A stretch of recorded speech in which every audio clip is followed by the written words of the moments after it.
अभी चल। वेलकम बच्चों, आपकी कक्षा डीजी 7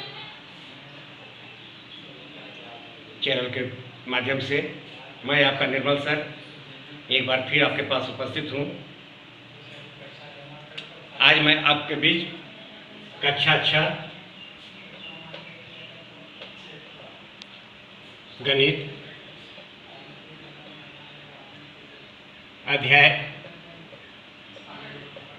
1 पर बात करना चाह रहा हूँ। बच्चों, आपने पिछली कक्षाओं में भी संख्याओं के विषय में पढ़ा है।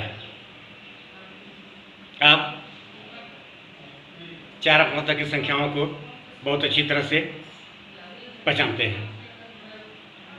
मैं अभी इन संख्याओं के बीच आपको तुलना करना सिखाऊंगा। बच्चों, आप बहुत तरह की संख्याएं देखते होंगे, जैसे 337 या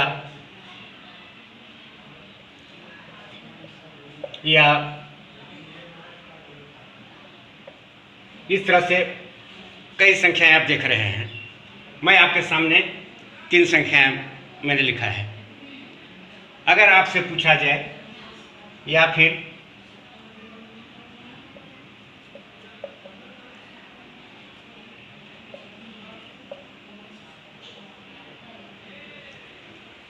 यहाँ भी मैंने 3 संख्या लिखी है।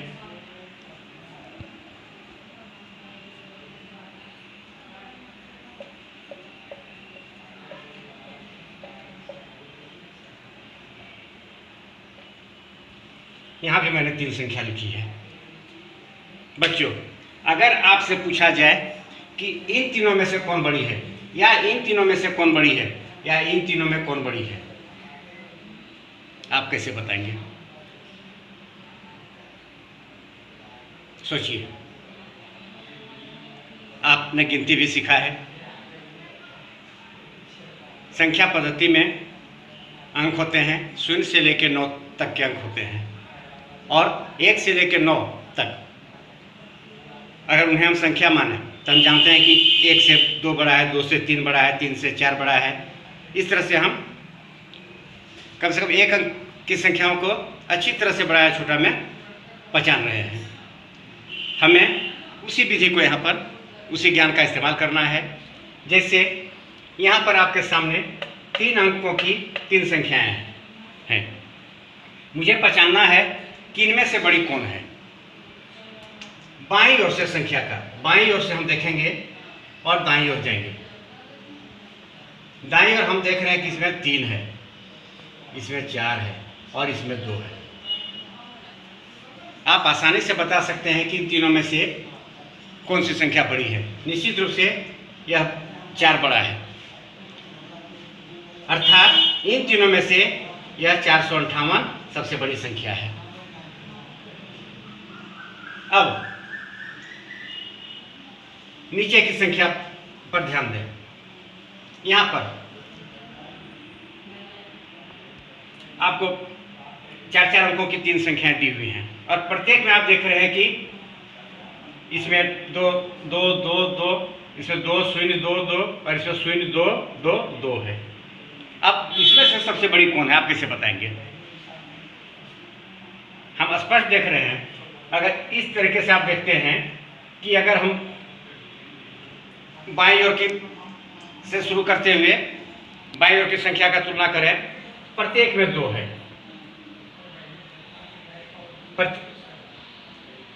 इन दोनों में 2 है, यहाँ पर 0 है। अब यहाँ पर आपको समझना होगा, जब बाईं ओर 0 है, इसका मतलब होता है कि 0 का कोई मायने नहीं है, यह सिर्फ 222 है। अब बच गई है 4 अंकों की 2 संख्याएं, प्रत्येक के बाईं तरफ 2 है, इसलिए इससे हमारा तुलना नहीं हो पा रहा है, दोनों बराबर दिख रही है। अब हम आएंगे इसके ठीक बगल वाले दूसरे स्थान पर।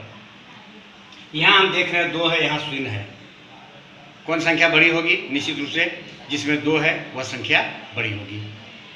यह संख्याओं के तुलना का बहुत सरल तरीका है।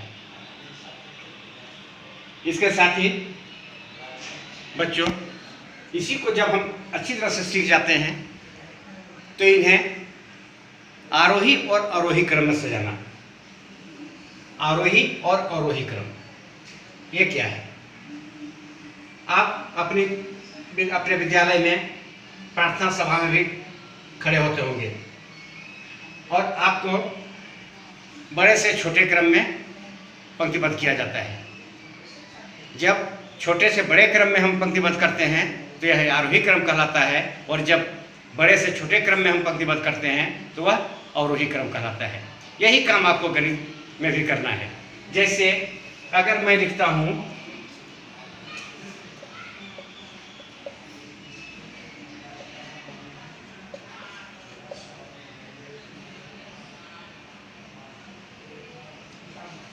ये 3 संख्याएं मैंने यहाँ लिखी हैं, आपको इन्हें अवरोही क्रम में सजाना है या आरोही क्रम में सजाना है। अवरोही का मतलब हो गया कि हमें बढ़ते क्रम में सजाना है, और जब बढ़ते क्रम में सजाने की बात होगी तो आप सबसे पहले किसका चयन करेंगे?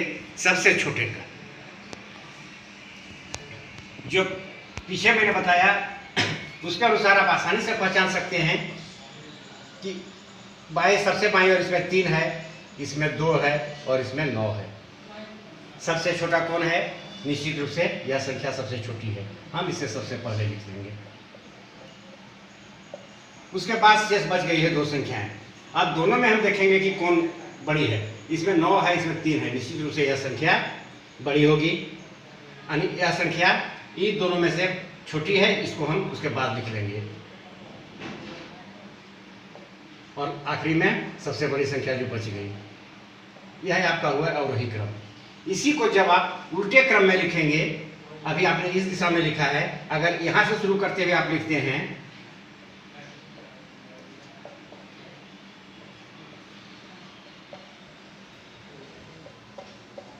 तो यह हो जाता है अवरोही क्रम, घटता क्रम। यह हो गया बढ़ता क्रम और यह हो गया घटता क्रम। यह बहुत आसान है, इसे आपको सिर्फ समझना है। और संख्याओं की जब तुलना हम करते हैं, बहुत बार हम देखते हैं कि कई संख्या हमारे पास आई हैं जिसमें एक निश्चित अंक ही बार बार दोहराए जा रहे हैं। जैसे अभी मैं आपको कुछ दी हुई संख्याओं की सहायता से, कुछ दिए गए अंकों की सहायता से हम कई तरह की संख्याएं कैसे बना सकते हैं, इस पर बात करूंगा। जैसे आपके सामने मैं 2, 3 और 5 3 अंक रख रहा हूं। आप इससे अधिक कितनी संख्या बना सकते हैं? सोचिए। अगर सीधे रूप में जिन अंकों को मैंने लिखा है इसे आप लिख देते हैं तो यह 235 होगा। क्या सिर्फ इन तीनों की सहायता से एक ही संख्या बन सकती है? बच्चों सोचें, यहाँ मैंने 2 आगे लिखा था। अब अगर इसी को 2 को मैं यहाँ रख लेता हूँ, इस 3 और 5 को सिर्फ क्रम बदल देता हूँ, क्या आपको लग रहा है कि अलग संख्या है? आइए आगे देखते हैं। मैंने 3 को आगे लिया है और 2 और 5 जो बचा उसे मैंने उसी क्रम में लिख दिया। क्या यह अलग संख्या है कि नहीं? आगे देखें, इस 2 और 5 को मैंने बदल दिया, फिर उसी तरह से 5 को मैंने आगे लिया। अब बचा है 2 और 3, और आगे मैं फिर उसी 5 को रखता हूँ और 3 और 2 का जो क्रम है उसे बदल देता हूँ। इन 3 अंकों की सहायता से आपको कुल कितनी संख्याएं प्राप्त हुई? 3 अंकों की सहायता से आपको जो संख्याएं प्राप्त हुई हैं उनकी संख्या है 4। बच्चों, मैंने गणित की कक्षाओं में बार बार कहा है, गणित की अधिकांश समस्याएं प्रतिरूपों पर आधारित हैं, पैटर्न। यहाँ भी जो मैंने आपको बताया वह एक पैटर्न है। अगर इस पैटर्न को आप समझ जाते हैं तो यह बहुत ही सरल, बहुत ही आसान आपको लगेगा। जैसे छोटा उदाहरण के रूप में मैं ले रहा हूँ, मैंने आपको 1 और 2 संख्याएं दी, 2 अंक दिए। अब इससे आप अधिक से अधिक कितनी संख्याएं बना सकते हैं? यह बहुत ही सरल है। आप कहेंगे कि इससे 12 बन सकता है और इससे 21 बन सकता है। यानी अगर आपके पास 2 अंक हैं तो इससे आपने 2 संख्याएं बनाई। चलिए आगे चलते हैं। अब आपको मैं 1, 2, 3 और 4 अंक दे रहा हूं। बच्चों यहाँ पर फिर समझे आप कि इससे आप अधिक से अधिक कितनी संख्याएं बना सकते हैं। मैं बनाकर नहीं दिखाऊंगा, मैं यहाँ पर आपको पैटर्न समझा रहा हूँ। पैटर्न को आप समझें। जब हमने 2 अंक लिया तो हमने पाया कि उससे 2 संख्याएं बन रही हैं, और जब हमने 3 अंक लिया तो उससे 6 संख्याएं बन रही हैं।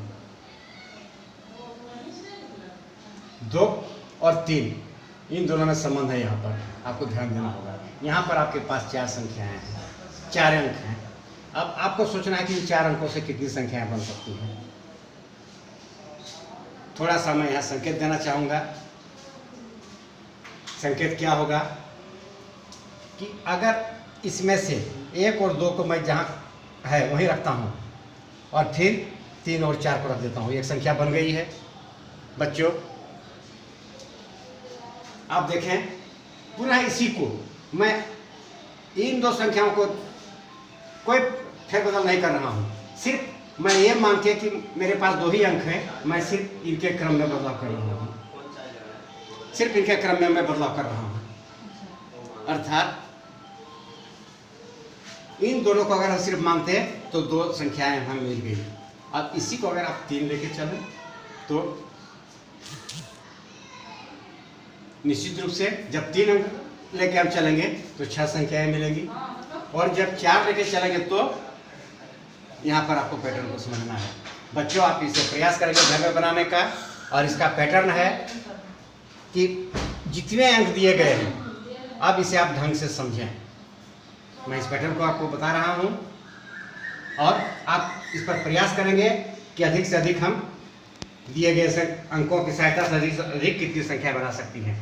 अगर आपको 2 अंक दिए गए हैं तो सिर्फ 2 संख्याएं बनेंगी। 3 अंक दिए गए हैं तो 2 गुना 3, 2 गुना 3 बराबर 6 संख्याएं बनेंगी। 3 अंकों की सहायता से कुल 6 संख्याएं बनेंगी, और जब आपको 4 अंक दिए गए हैं तो 2 गुना 3 गुना 4 बराबर कुल 24 संख्याएं बनेंगी।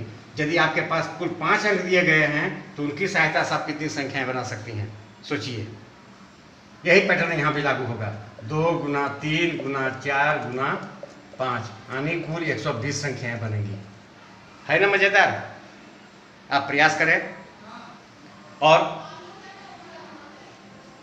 अपने घर में, अभी आप लॉकडाउन की स्थिति में हैं, अपने घरों में आराम कर रहे हैं, ग्रीष्मावकाश भी चल रहा है, आपके पास काफ़ी समय है। आप प्रयास करें कि कोई भी 4 संख्या रेंडमली लेकर, अचानक लेकर, जैसे मैं यहाँ लिख दे रहा हूँ, आप इससे कितनी संख्याएं बना सकते हैं। बच्चों मैंने बता दिया है 24 बनेगा। आप प्रयास कीजिए आप कहाँ तक पहुँचते हैं। आपकी यह कक्षा मैं आज यही समाप्त करूँगा। अगली कक्षा में संख्याओं का सन्निकटन, संख्याओं का निकटन। आप जब बाजार में जाते हैं, कोई वस्तु खरीदते हैं, आप जब उस पर लिखा दाम देखते हैं तो सामान्य रूप से कंपनियां क्या करती हैं, 5 रुपये 90 पैसे। आप उसे कितना देते हैं? किसी वस्तु में दाम लिखा होता है 4 रुपये 20 पैसे, आप उसे कितना दे के आते हैं? आप इसे अपने अनुभव से स्मरण में लेंगे, और जब अगली कक्षा में मैं संख्याओं के निकटन के विषय में, सन्निकटन के विषय में बताऊंगा, आपको यह बात अच्छी तरह से समझ में आ जाएगी। धन्यवाद।